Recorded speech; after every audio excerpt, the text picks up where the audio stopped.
Hi, Assalamu alaikum, Sat Sri Akal, Namaste. Assalamu alaikum. My name is Farheen Khan, and you're watching the AZEEZA show. Last week we had a really great show. We had some of our male friends show up to to talk about gun violence, and it was a really interesting discussion on sort of the impact that how to engage youth better, in particular when it comes to this type of around issues around gangs and guns, etc. So today I'm really happy to introduce our guest, Katrina McLeod. Katrina, welcome to the show. Thank you for having me. And this show today is all about human trafficking. It's one of the things that I know you and I kind of connected on a couple of years ago, Yep. working on some stuff in Halton, sorry. So tell me, what can you maybe tell our viewers who you are and what you do? Okay, my name's Katrina McLeod. I run an organization, a non-for-profit called Rising Angels. That's been going for almost 4 years. Right. And it's an organization that helps women who have been prostituted or human trafficked. So we walk alongside of them and we offer trauma-informed care, Right. as well as we have counseling for the women. We offer practical help with their finances, as well as we do a lot of advocacy and frontline training. We actually just wrote a manual Right. for frontline workers. Okay. So we go and we offer training. It's a whole day training Right. on how to understand the mindset of women and Right. how to approach her and deal with the issues that this leaves the women with.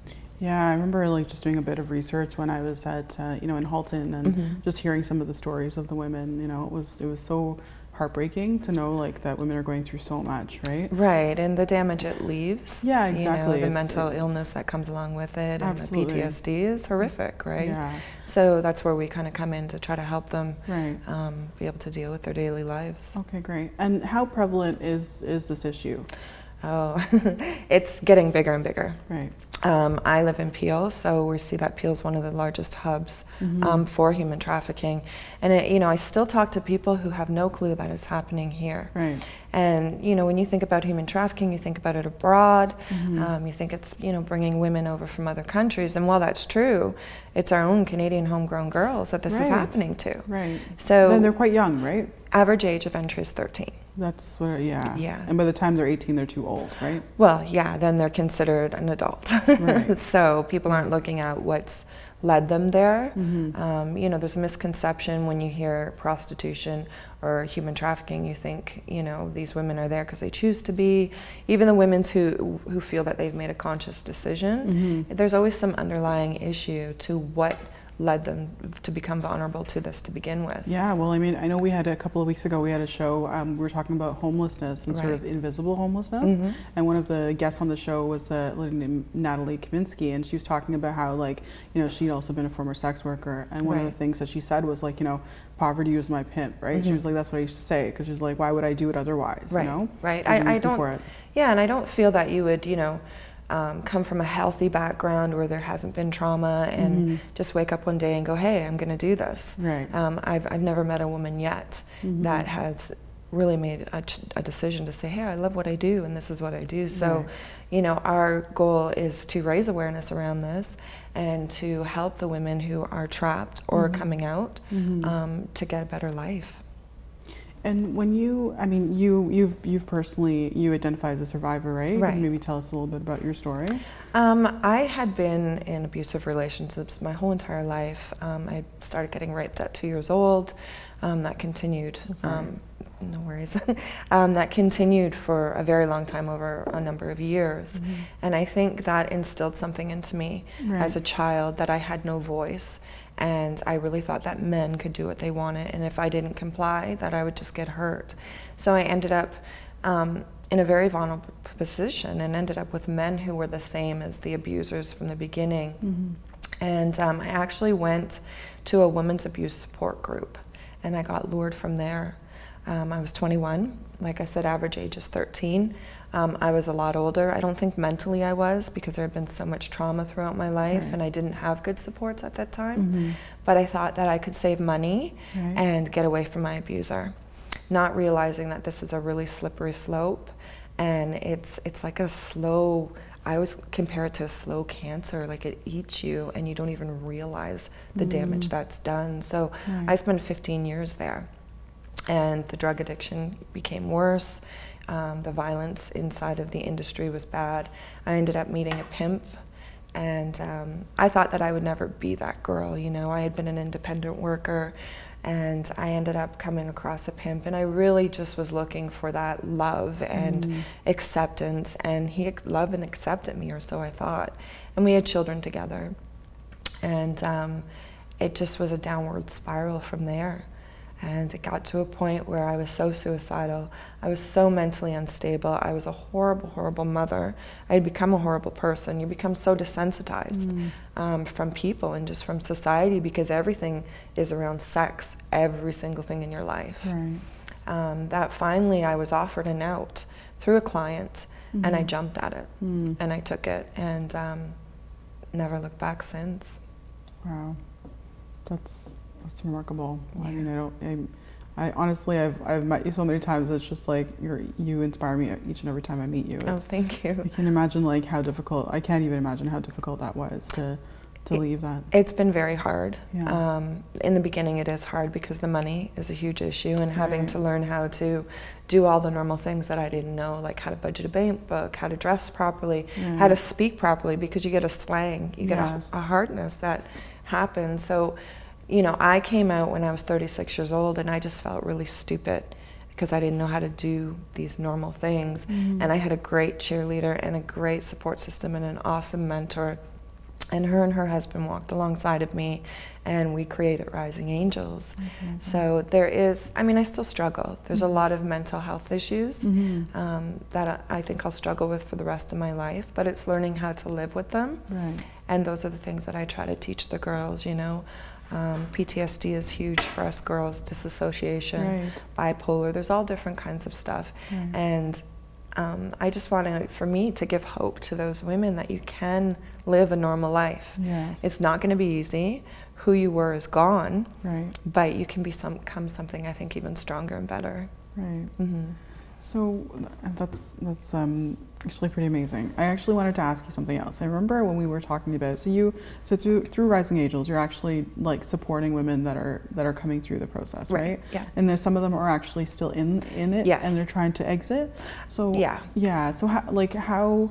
I mean, I remember before you were like, there are so many women that are like reach out to me on a day-to-day, right? So like, what are some of the, I guess there's two things. One is, you know, how do you identify, like for our audience, how would they identify if a girl is, you know, being lured into trafficking or is currently being trafficked? Right. Let's start with that, and then I'll ask you the next question. So, you know, I usually talk to parents, and I talk to different groups about, you know, if you all of a sudden see a girl who was doing good in school and her grades are starting to fail, or she's become disassociated, she's not attached to her peer groups or her mentors anymore, she starts doing drugs, she's coming in with, you know, stuff she couldn't afford to buy, new jewelry, clothes, dressing more scandalous. I would hear moms who said, I never knew my daughter was being human trafficked, but she would always go through my lingerie drawer. You know, so there was little telltale signs, there are little telltale signs, and this is something I think the schools have to be aware of. I've had a few girls who have been pimped out of schools. Yeah, I've heard about this. It's really getting, it's worse. Now it's become the social norm. You know, pimping is cool. It's a way to make money. There's girls out there who are very provocative, they're broken, and they can, you know, charge to do some oral stuff in the bathrooms at school. So we're seeing this happen. So, I mean, watching a girl change, watching her start to, you know, isolate from people, or if she has a boyfriend and nobody knows about him, and it's usually an older guy. This always happens where it's an older guy, and, you know, he's coming alongside of her and giving her everything that she's been lacking, treating her like a princess, giving her that love, filling that hole in her heart, and then he turns and he's like, you know, baby, we can, you know, I owe money, or we could have the dream faster if you would just. And by now she's already been manipulated and she's fallen in love with this guy, and if he's okay with it, then it's not so bad, and I just want to be with him. And so then these girls are falling through the cracks. So we're seeing it happen. As far as the girls who are reaching out to me who are already in, these are girls that want out, but are horrified Right. to come out, whether it be that they have a pimp and they're scared of the repercussions, they don't want to go to the police, or they just are like, what is life going to look like after this? And that's was a horrifying part for me, is what am I going to do? Yeah. I'm 38 years old. I was a prostitute for 15 years. What am I going to put on my resume? Right. I have no skills. I have nothing. Right. Right? So a lot of these girls can't see life any better or see life beyond that. Right. And trying to, it's like taking somebody to trying to explain the ocean to somebody when they've never been. Right. You can't, You can't, right? exactly. So for me, it's planting that seed. Right. And, you know, calling her, texting her, making sure she's okay, having a coffee with her. Right. And eventually she'll start to wean out, or she'll get the strength. Right. But it's knowing that you have a support team, that you're going to be okay. You know, you bring girls out of this and they're living below poverty line. You know, these girls can't work. Mentally and emotionally, they need time to heal, Yes. so they're ending up on disability. Right. And that's living below the poverty line. Absolutely. So it's Yeah. a big struggle, right? Right. And I'm not saying that women are staying stuck there because of the money, but you become accustomed to a lifestyle, Right. which makes it difficult to see beyond that. And the mental health issues that come along with it, right? So I deal with women who are calling me at 2, 3, 4 in the morning, and they're cutting themselves. We're sending them off to the hospital. The mental health profession isn't doing a good job Right. around it. They're just like, oh, they're, you know, as soon as they hear prostitution or human trafficking, girls are looked at different.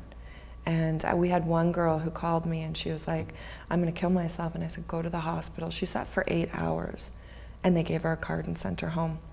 Really? Yeah. Wow. Another young girl who was an avid cutter sliced her own throat. And when she was taken into the hospital, they were like, oh, she's just angry. And they let her go. So she wasn't formed. So they're not understanding what is happening. Right. I think there is this judgment that comes against women when you hear human trafficked or prostitution. Right. There's a judgment, like if they are making this decision, they're choosing it, and they're not understanding what's going on behind. Right. And there's circumstances that lead somebody to that point. Right. So this is where, you know, I thought it would be really good to write a manual and to be able to go out and train front lines to understand what is going on. Right. And it's been successful so far. Okay, great. So yeah, we're just going to start doing more and Excellent. bring more So we're awareness. going to take a quick break, and then I'd like to hear more about this manual. Thank All right, you. we'll be back in just a minute.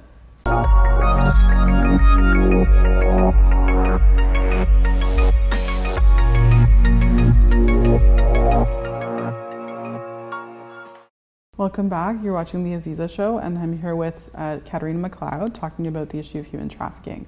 So Katerina, you were just talking about a manual that you've developed. Right. So what kind of information would be like in that manual? So the manual, it talks about human trafficking 101, but it goes into the mindset of women who have been trapped in the game or human trafficked, to understand how it changes a woman's personality, the trauma that it causes, how to approach her, the do's and the don'ts.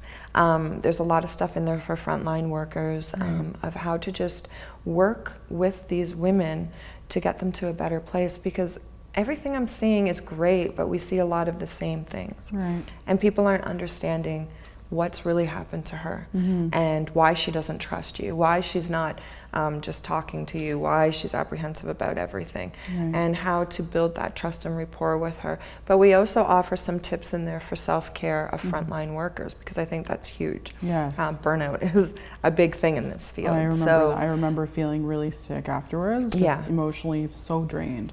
It's, you know, yeah, doing it's that, even just the research, Right. And being able to meet some of the women and interviewing them, it was really hard. Yeah. It's you know, it's vicarious trauma, Yeah, right? absolutely. And I know for myself, I still see a therapist every week, and I'm still learning what self-care is. I mean, I burnt out a couple of times for sure, but it's learning to take care of yourself first, For sure. so you can take care of the others. So Exactly. this kind of offers a little bit of everything, what to look for, the signs. Right. You know, stuff for moms. We're actually thinking of doing a manual for parents. Okay. We run a parents group. Okay. Every second Wednesday. It's not just a parents group, it's for anybody who needs support, who's had somebody or is dealing with somebody who's gone through this. Right. And how for them to have support around it. Excellent. And where would we find that information? So you can go to our website, www.risingangels.net, okay, and the information's on there. Okay, perfect. So, and then you were saying something about, why do you think this is happening so much? Why do you think there's such a prevalence of it? I really blame social media. I blame media, period. Okay. You know, we see the video games that are happening out there. There's video games where you can buy a prostitute and then you can beat her up after. That's ridiculous. You know, you look at the music videos now. Yes. You know, these guys have, you know, a harem of women dressed scandalously, and this is looked upon as cool. The word pimp has been redefined as power and money, but cool to be one of these people, right? So we're seeing this happen a lot. Even commercials are sexualized. Yeah. You know, you spray Axe cologne and you're going to get, you know, a woman. Yeah. So I think we've taken sexuality and kind of just desensitized everybody from it. And now we're seeing, you know, these young kids where they're watching pornography, and pornography is free. A lot of it is free, you know, and these are children who average age of a child watching porn now is 9. Oh my goodness. So you imagine you're a little boy or you're a little girl and you're watching pornography, which is now hardcore. It's about women being submissive. It's about power. It's about men, you know, pulling their hair and spitting on them and choking on them. And you have a little boy who hasn't even reached puberty seeing this. He's thinking this is what he has to do. Right. And same for the girl. So I really blame media and what they are doing and what our children are watching. You know, when I grew up, it was Little House on the Prairie, right? Like, you know, Three's Company, those kind of things. Now everything, swearing is in everything, sex is in everything. Right. And, you know, the sacredness of sex has just been demolished. Right. So I really do blame media for what is happening. So what do you think we can do about that? Like, what do you think, you know, parents or viewers that are watching can do to change some of this? Well, I think that being aware of what's happening with your children is key. You know, I tell parents, be nosy. Be nosy, go into your kids' passwords. If there's a diary, read it. You never know what's going on. We see a lot of these girls who are now doing sexting, you know, sending nude pictures or topless pics, and it's usually older guys that they're talking to, and they have no clue, right? Right. We see these guys getting the girls off Facebook. We see this kind of stuff, so parents, be nosy. Watch. You know, if your daughter is all of a sudden, you know, like I said, coming home, you know, at all hours of the night, or now she's doing drugs, or she's wearing different clothing, or she's depressed, or something's happening, talk to her. Talk to her, yeah. We need to be open with our children more than ever now. Right. You know, kids are going missing all the time. You know, people are being lured into trafficking, and it's horrific what is happening, and it's happening in our own backyard. And Katerina, let me ask you something. I think sometimes when we hear about trafficking, we often think that it's, you know, a particular community, or it's like, oh, it's that community, it's not my community, right? How, like, you know, can you talk about that a little bit?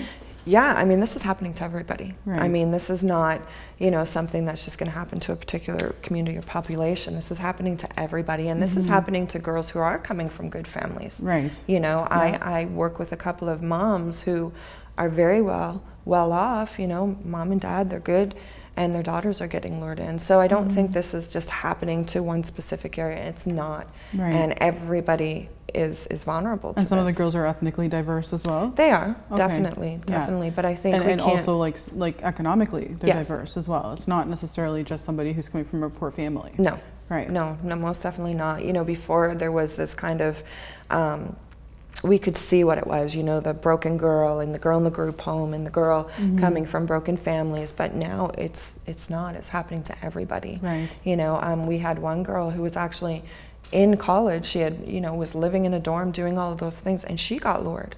Wow. And she came from a very well-to-do family, and she ended up lured, and her life turned upside down for falling for a guy she believed was her boyfriend, who turned out to be a pimp. Yeah. So I think parents need to be aware of where their children are going, who their children's friends are. Get involved. And I think the only way we're going to be able to bring a movement on this is bring awareness, exactly like you're doing today. So I thank you for that. But we need awareness around this. Yeah, and do you think there's like limits as well around, like, you know, gaming and stuff like that that parents should be, you know, wary of? Well, like, I really do. I can remember my son, he used to he did the gaming, you know, online with everybody, and he would always come to me and say, oh Mom, some guy's asking me these questions or stuff like that. There are parental controls you can put on stuff, you know, and again, knowing your kids' passwords, you know, monitoring them. And I know as parents, we live in this busy world now, you know what I mean, and the computer's the babysitter, the TV's the babysitter, but come on. We have to be more involved with our kids. These are our kids. Yeah, absolutely. And like you said, I mean, the damage afterwards is like lifelong. It's lifelong. It's, you know, you think about, you know, I say to people all the time, I say, you know, whether, you know, you think you've made a choice to go into prostitution or human trafficking, and I really link them together. Prostitution and human trafficking to me are one and the same. I don't care if it's somebody physically holding you or it's mental chains that are holding you from where you come from. It's something that's left you vulnerable to this, right? And the damage that happens, this is paid rape. That's exactly what it is. So these women are getting raped multiple times a day, dozens of times a day, and they're being moved from hotel to hotel. And you know, there's a lot of shaming that goes on in the family. There's some girls who don't want to talk because of the families. They don't want to go to the police because of the repercussions that they fear from the traffickers. And so these girls are actually living still at home with their families. They are. They just don't know about it. Right. So we had one girl who was lured off of Facebook, and she was 15 years old. Lured off of Facebook. She went to school, and then she would go with her trafficker and do parking lot calls. We had another girl who was going to school, and the trafficker would actually pick her up as soon as the bus dropped her off and take her to prostitute for him all day long and then drop her off. And the school never informed the parents that she had been missing all this time. So this is where the schools need to be involved. I think this is a community issue, and everybody needs to take a piece of the pie in order to have success in changing what's happening. And I think one of the things that just sort of comes to mind is, like, I mean, you know, certain communities like look at, I mean, I don't think it's even a community thing. I think it's generally speaking, like, you know, there's a lot of stigma around just the concept of rape itself, right?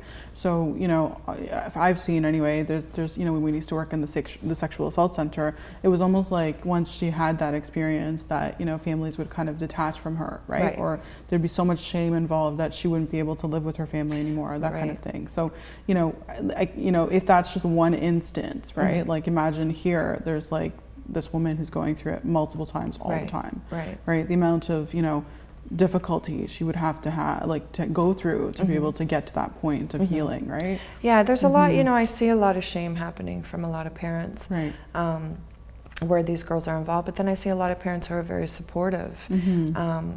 I think it's very hard for these girls because one other way that I've seen them getting lured is through blackmail. And so we have had situations where girls have gone to parties, been drugged, made to have sex with multiple men where it's been videotaped, and then the threat's there. Well, we're going to put this up on social media, or we're going to show it to your family if you don't do this kind of stuff. So, you know, this is things that I think parents have to be aware of what's going on. And yes, this is, you know, 13 years old is the average age now.